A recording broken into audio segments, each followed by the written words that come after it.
Hi guys and welcome to the Flying Olive. Today I've got another awesome video for you. Everybody knows that when autumn comes around, teenage girls flock in their thousands to a certain coffee shop that makes a particular drink, the Pumpkin Spice Latte. So I've been focusing on pumpkins for a couple of my videos now, and I thought, well, natural progression, pumpkin pie to pumpkin spice latte.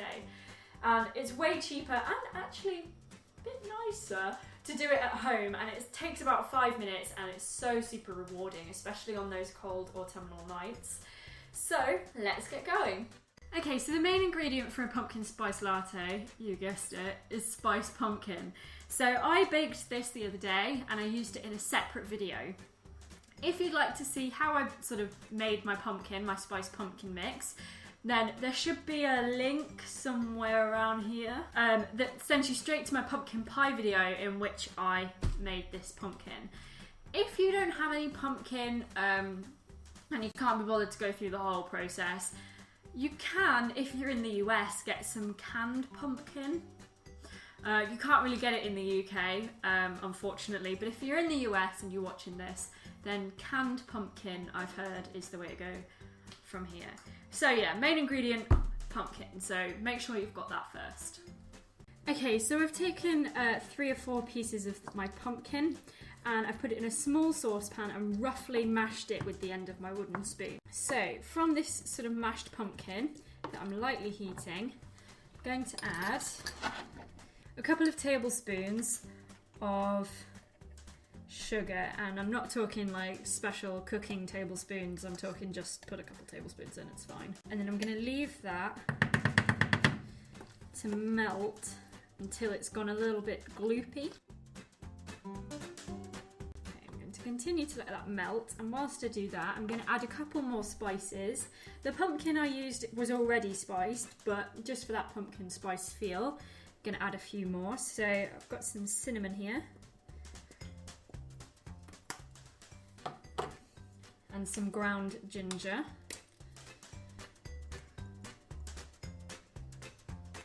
Lovely. And then I'm going to add a really generous helping of black pepper. Sounds silly, but trust me, you need it. Okay. Mix that all in.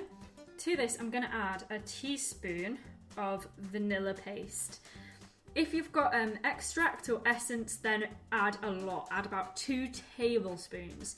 The sweeter it is, the better. It sort of imitates the syrups that coffee shops use. But this vanilla bean paste is really strong, so I'm going to use a teaspoon of it.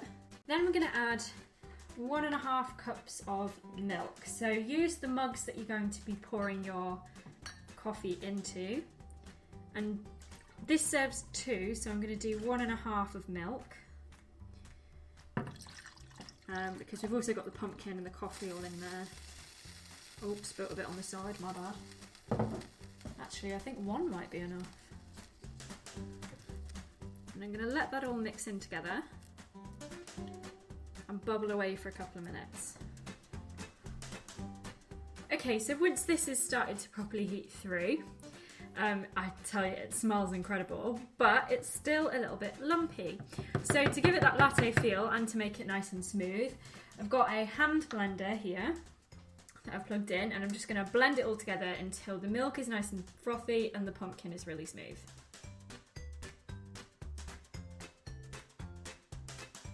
Okay, so the milk is nice and frothy now, and the pumpkin is completely blended. And so now we're ready for the final stage.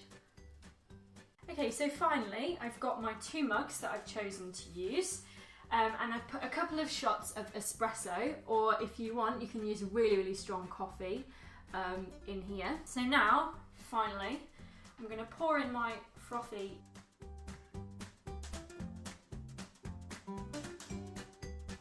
and finally I'm going to top with some freshly whipped cream.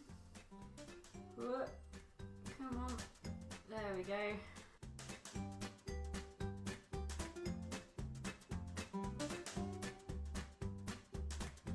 Finally, top with a little bit of cinnamon.